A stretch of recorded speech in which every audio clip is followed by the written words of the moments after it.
من المنبر هاد اللي الله عطاني اياه مشان تنحكى دائما كلمة الحق.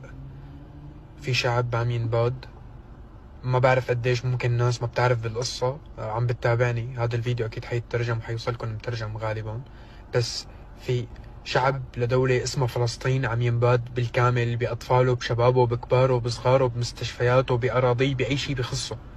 أنا ما عم أقول في حرب، أنا عم أقول في إبادة جماعية لهذا الشعب. يا كوكب، يا بشرية، يا رأي عام، يا مجتمع دولي، يا أي شيء بالكوكب له علاقة. ما مو مهم أي شيء يطلع، بس شيء يعني ينقذهم. مو مهم شو هو، بس في ناس عم تختفي.